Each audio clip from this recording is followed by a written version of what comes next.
नमस्कार बच्चों। चलिए देखते हैं कक्षा 10 के भौतिक विज्ञान का पहला चैप्टर क्या है, प्रकाश का परावर्तन तथा अपवर्तन क्या होता है। पहले देखते हैं प्रकाश क्या होता है। प्रकाश एक प्रकार की ऊर्जा है जो हमारे नेत्र ज्योति को क्या करती है, जागृत करती है, जिसकी सहायता से हम वस्तुओं को देख पाते हैं। ठीक, प्रकाश स्वयं तो दिखाई नहीं देता है, परंतु प्रकाश की सहायता से हम वस्तुओं को देख पाते हैं। ठीक, जो भी आप लोग देखते हो प्रकाश की सहायता से देख पाते हो, प्रकाश को स्वयं नहीं देखा जा सकता है। ठीक, प्रकाश के आगे क्या है आपका, प्रकाश का परावर्तन क्या होता है। ठीक, प्रकाश का परावर्तन। ठीक, प्रकाश का परावर्तन क्या है, जब प्रकाश किसी पालिशदार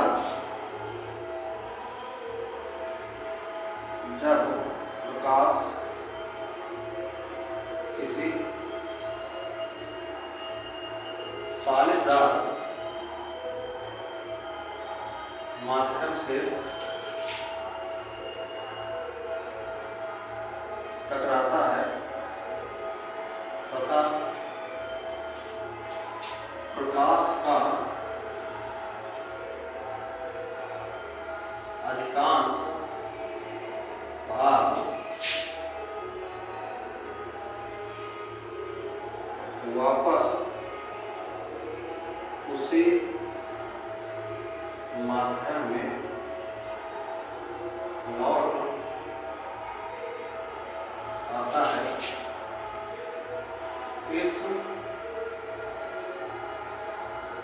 इस पूरी क्रिया को प्रकाश का परावर्तन कहते हैं। ठीक, इसको आप लोग लिख सकते हैं बच्चों। ठीक है, ये एक जैसे मान लीजिए क्या होती है, अब जहाँ चित्र बना रहा हूँ तो ये समझ लेना। ठीक, जैसे मान लीजिए कोई चिकनी, ठीक, ये दर्पण समझ लीजिए, तो कोई भी चिकनी सतह समझ लीजिए। ठीक है, ये जैसे यहाँ से कोई प्रकाश किरण ऐसे आती है तो ये क्या होती है, दर्पण टकराने के बाद फिर क्या होती है, परावर्तित हो जाती है। अगर यहाँ हम सीधी रेखा खींचे ऐसे एकदम 90 अंश का कोण, इस तल के सापेक्ष ये 90 अंश का कोण बनाती हुई अगर हम रेखा खींचते हैं, ठीक, तो क्या 90 अंश होनी चाहिए। और ये क्या होती है आपकी, ये जो कोण, ये जो किरण है, ये क्या है आपकी, इसको हम बोलते हैं आपतित किरण। और ये क्या होती है आपकी परावर्तित किरण। ठीक है, ये आने वाली किरण है इसलिए क्या बोलते हैं इसको आपतित किरण, ये जाने वाली किरण इसलिए क्या होगी, ये परावर्तित किरण। और जो ये होता है 90 अंश का जो कोण बनाता है, इसको हम बोलते हैं अभिलंब। ठीक, और आपतित किरण और अभिलंब के बीच जो कोण बनता है, ठीक, इसको हम बोलते हैं क्या, आपतन कोण।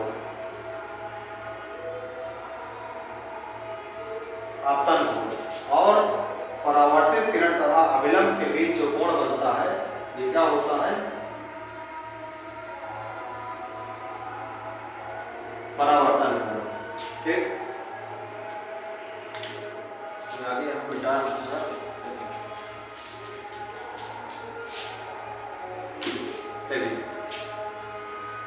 आपतन कोण,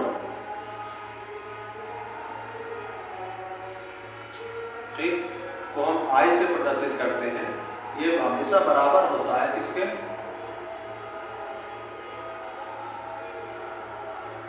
परावर्तन कोण को, जिसको हम आर से प्रदर्शित करते हैं। ठीक, आपतन कोण और परावर्तन कोण दोनों आपस में क्या होते हैं, बराबर होते हैं। ठीक, जैसे मान लीजिए कोई रेखा आई और अभिलंब के साथ अगर वो 30 अंश का कोण बना रही है, तो अगर पूछा जाता है कि इसका परावर्तन कोण क्या होगा, तो भी क्या होगा, 30 अंश ही होगा।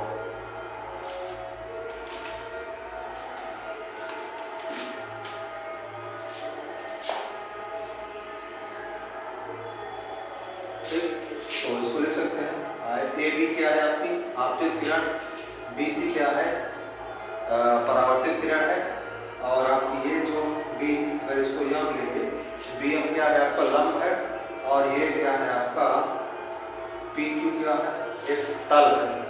ठीक, और ये क्या है आपका आई आपतन कोण, आर परावर्तन कोण। ठीक,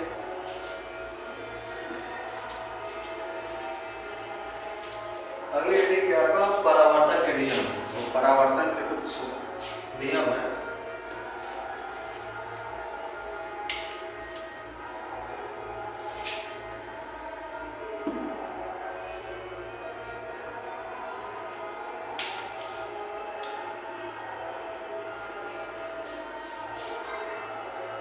परावर्तन के नियम।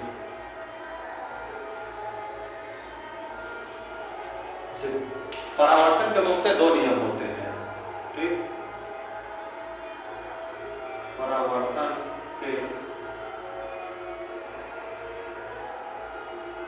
दो नियम हैं, ठीक।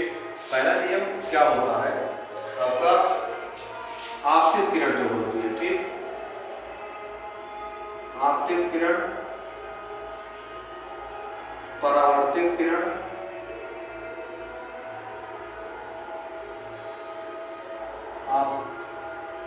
आपतन बिंदु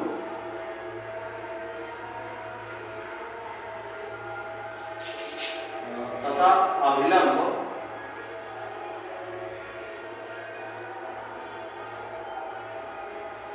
सभी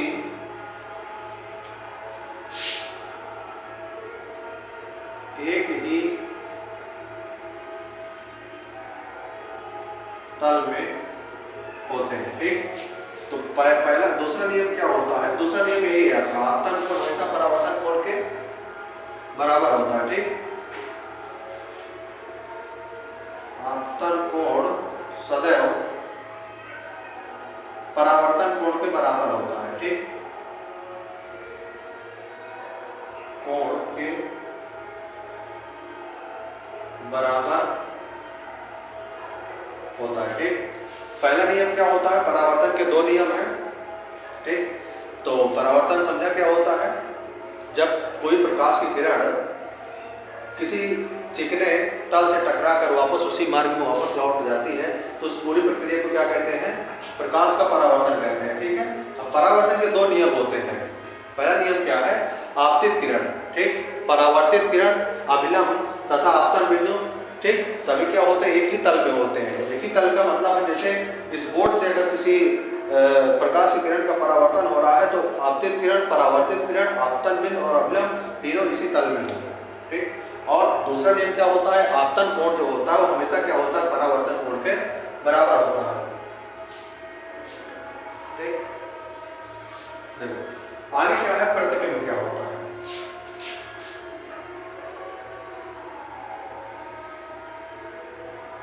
प्रतिबिंब, प्रतिबिंब मतलब इमेज, ठीक।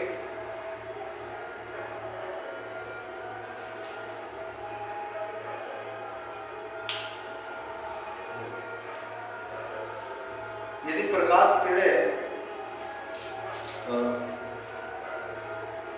यदि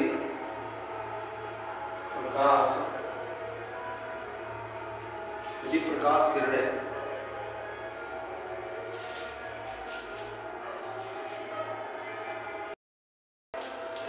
देखिए प्रतिबिंब क्या होता है, यदि प्रकाश किरणें वस्तु के किसी बिंदु से चलकर किसी दूसरे बिंदु पर जाकर मिलती हैं अथवा मिलती हुई प्रतीत होती है, तो जहां पर प्रकाश की किरणें आपस में मिलती हैं तो उस बिंदु पर क्या बनता है, प्रतिबिंब बनता है। पहले वाले बिंदु का उस दूसरे बिंदु पर क्या बनता है, प्रतिबिंब बनता है, ठीक, इमेज बनता है। प्रतिबिंब दो प्रकार की होती है। पहला क्या होता है, वास्तविक प्रतिबिंब होता है, वास्तविक प्रतिबिंब। दूसरा क्या होता है, आभासी प्रतिबिंब, ठीक। वास्तविक प्रतिबिंब क्या होता है कि जब प्रकाश की किरणें किसी वस्तु के किसी बिंदु से चलकर किसी दूसरे बिंदु पर वास्तव में मिलती है, ठीक, वो क्या होता है, वास्तविक प्रतिबिंब होता है। और जब केवल मिलती हुई प्रतीत होती है तो उस स्थिति में जब प्रतिबिंब बनता है तो वो प्रतिबिंब क्या होता है, आभासी प्रतिबिंब होता है। आगे देखते हैं क्या है आपका गोली दर्पण, ठीक। दर्पण देखते हैं क्या होता है।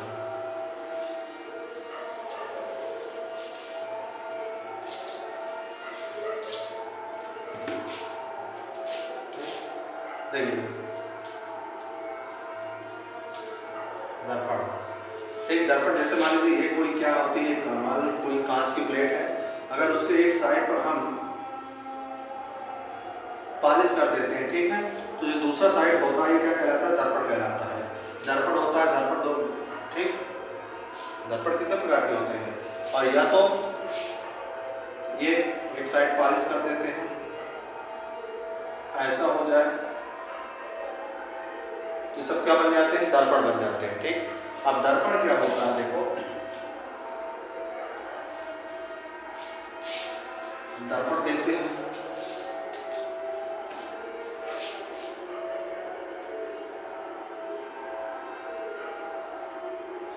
समतल दर्पण क्या होता है। ठीक, समतल दर्पण समतल होता है, जैसे ये कोई सीधा प्लेट है कांच की, इसके एक साइड पॉलिश कर दी जाती है, जो दूसरा साइड होता है वो क्या होता है, परावर्तक तल होता है। ये क्या होता है, इधर परावर्तक तल। ठीक, तो क्या हो जाता है, समतल दर्पण हो जाता है। समतल दर्पण के बाद क्या होता है आपका, अवतल दर्पण।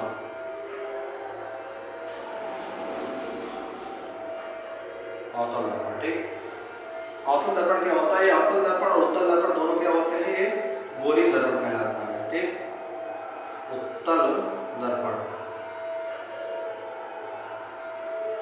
गोलीय दर्पण कहलाता है, इसलिए क्योंकि ये क्या होते हैं, किसी खोखले गोले का भाग होते हैं। जैसे मान लीजिए आप कहीं खोखला कांच का गोला है, अगर यहाँ से इसको काट के निकाल लिया जाए तो ऐसे मिलेगा। ठीक, अब अगर हम इसके उभरे हुए भाग में पॉलिश कर देते हैं, ये ऐसे, ठीक, और प्रकाश का परावर्तन इस धंसे हुए भाग से होता है, तो ऐसे दर्पण को क्या बोलते हैं, अवतल दर्पण। ठीक, इसको हम बोलते हैं परावर्तक तल। ठीक, तो क्या कहलाता है आपका, अवतल दर्पण।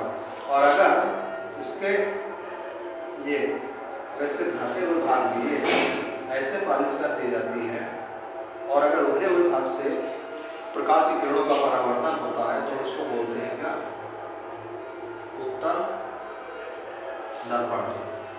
ठीक,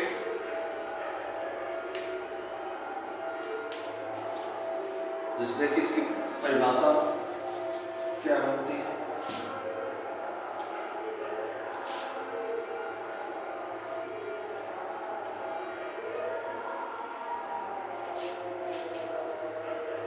देखिए वह दर्पण जिसके उभरे हुए भाग पर पॉलिश कर दी जाती है तथा प्रकाश का परावर्तन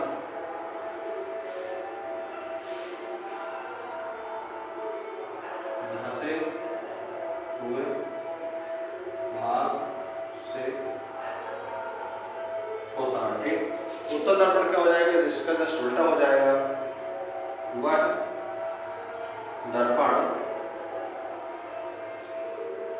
जिसके धंसे हुए भाग में पॉलिश की जाती है तथा प्रकाश का परावर्तन उभरे हुए भाग से होता है, उत्तल दर्पण कहलाता है। ठीक,